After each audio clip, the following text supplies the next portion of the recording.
IPL 2025లో CSK ఎంత ఘోరంగా ప్రదర్శించిందో మనందరికీ తెలిసిందే. టాప్ 10 పొజిషన్‌లో లాస్ట్ పొజిషన్‌లో అయితే సీజన్ అయితే ముగించింది.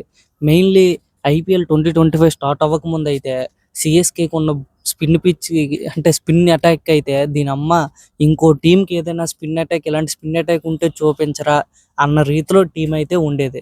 రవీంద్ర జడేజా, నూర్ అహ్మద్, రవిచంద్ర అశ్విన్ క్వాలిటీ స్పిన్నర్‌లు అయితే సీఎస్‌కేకి ఉండేవారు. అయితే వాళ్ళు వాషించినంత స్మూత్‌గా అయితే వాళ్ళైతే టీమ్‌కైతే ఎటువంటి లాభం కూడా చేకూర్చలేకపోయారు. ఎందుకంటే మెయిన్‌లీ అశ్విన్ అయితే పెద్దగా రాణించలేకపోయాడు. ప్లస్ కొన్ని మ్యాచ్‌లు కూడా అశ్విన్ కూడా ఆడలేకపోయాడు. మెయిన్‌లీ వాళ్ళకున్న మెయిన్ కన్సిడరేషన్ ఏంటంటే బ్యాటింగ్.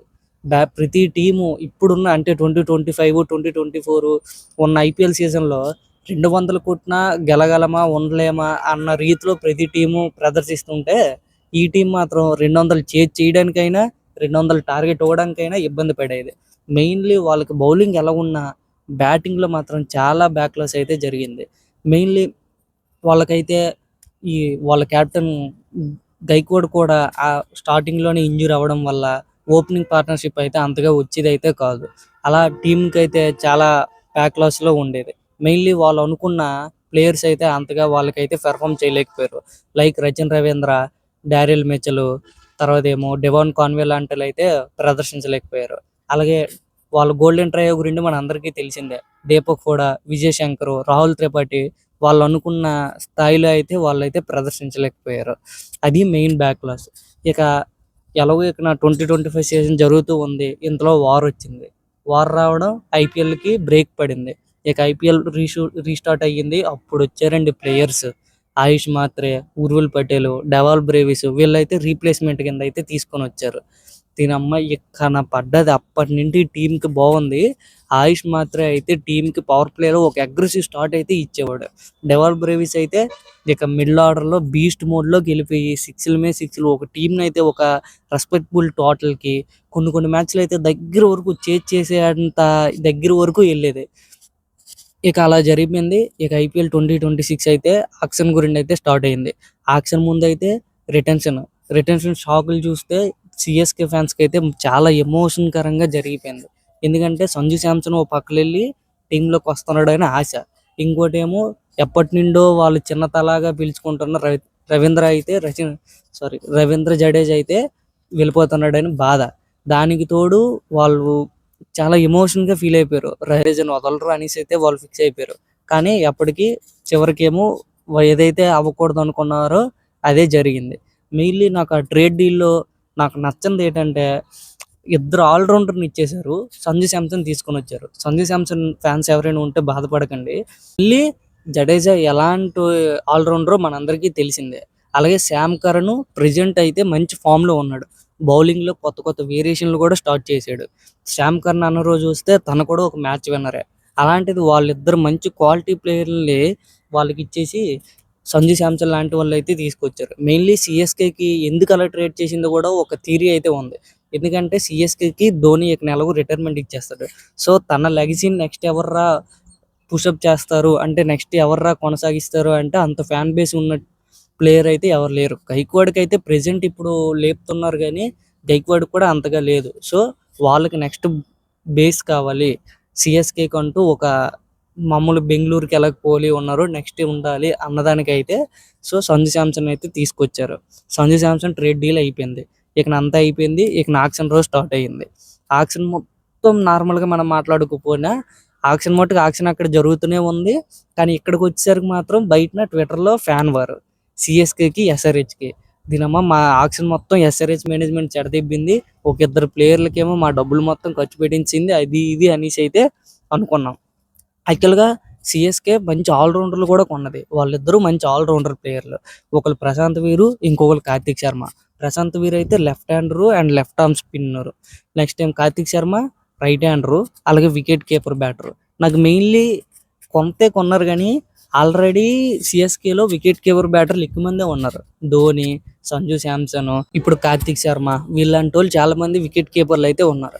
నాకైతే ప్రశాంత్ వీర్‌ని కొన్నందుకు ఏం బాధ లేదు గానీ ఈ కార్తిక్ శర్మని ఎక్కువ డబ్బులు పెట్టుకున్నారు. ఏదైనా ఎస్ఆర్‌హెచ్ అయితే పుష్ చేసింది. సో అక్కడికి వార్ అయితే జరిగింది.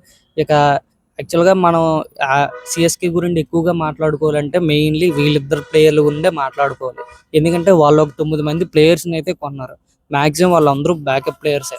అందులో ఒక ఇద్దరు ఉన్నారు మెయిన్లీ టీమ్ లెవెల్ అంటే టీమ్ లెవెల్లోకి వచ్చే అవకాశాలు అయితే ప్లేయింగ్ లెవెల్లోకి వచ్చే ఒక ప్లేయర్లు అయితే ఒక ఇద్దరు ఉన్నారు. వాళ్ళిద్దరు కాక మిగిలిన వాళ్ళందరూ మ్యాక్సిమం బ్యాకప్ ప్లేయర్సే.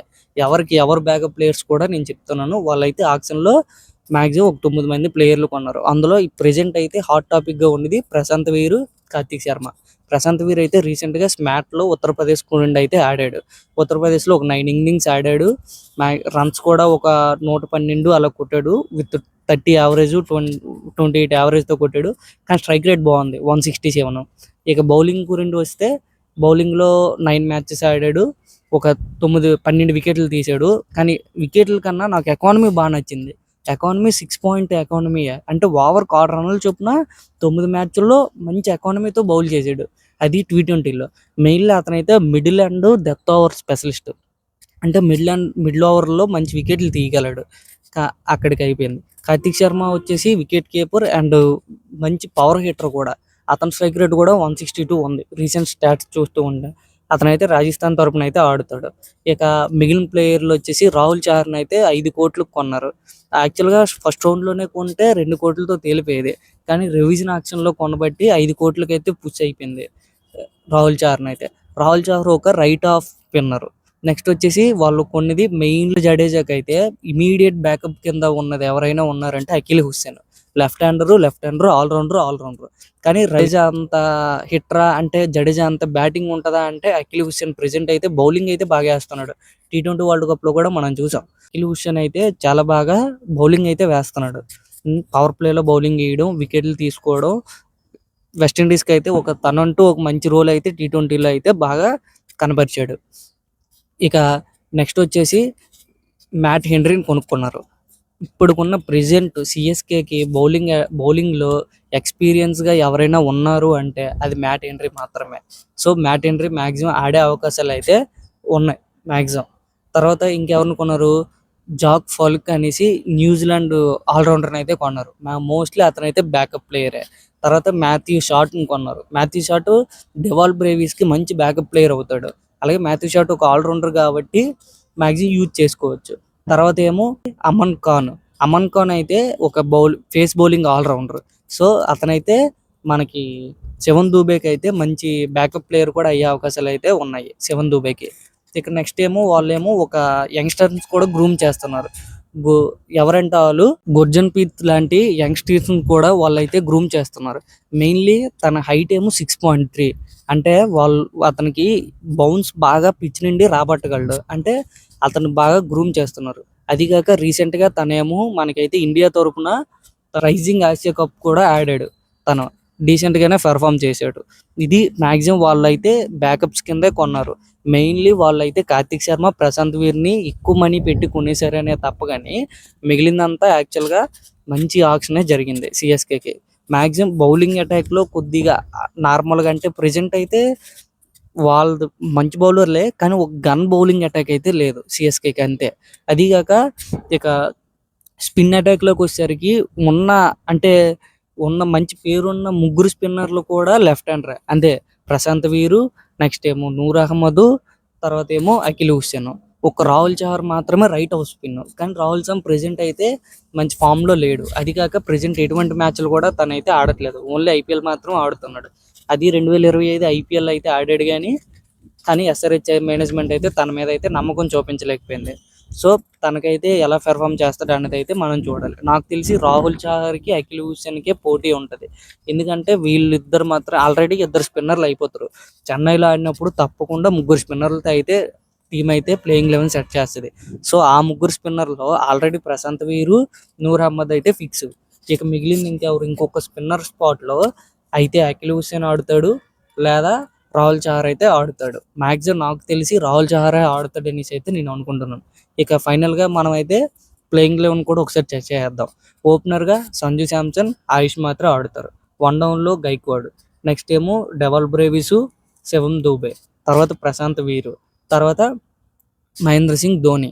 ఇక నెక్స్ట్ వచ్చేదే మనకి తెలిసి అయితే రాహుల్ చహర్ వస్తారు.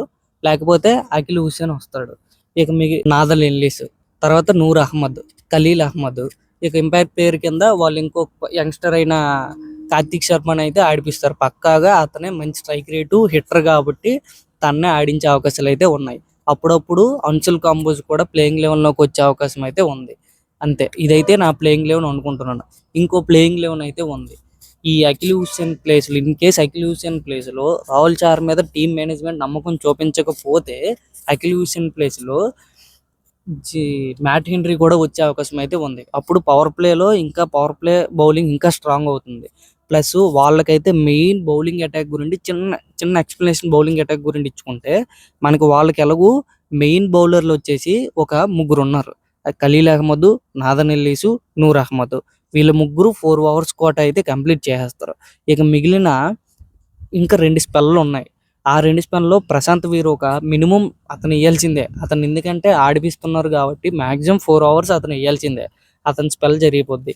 ఇక మిగిలింది ఇక ఇంపాక్ట్ ప్లేయర్ కింద వచ్చి ఇంకో స్పిన్నర్ వేస్తారు. అతనితో కలిపి అంటే అఖిల్ హుస్సేన్ అయినా వేయాలి, రాహుల్ చార్ అయినా వేయాలి. అతనితో కలిపి శివం దూబే కూడా ఒక 2 ఓవర్స్ వేస్తే మెయిన్ బౌలర్ల మీద కొద్దిగా తగ్గే అవకాశం అయితే ఉంది ప్రెషర్. ఇక యాజ్ యూజువల్గా మ్యాట్ హెన్రీ వస్తే ఇంకా సూపర్.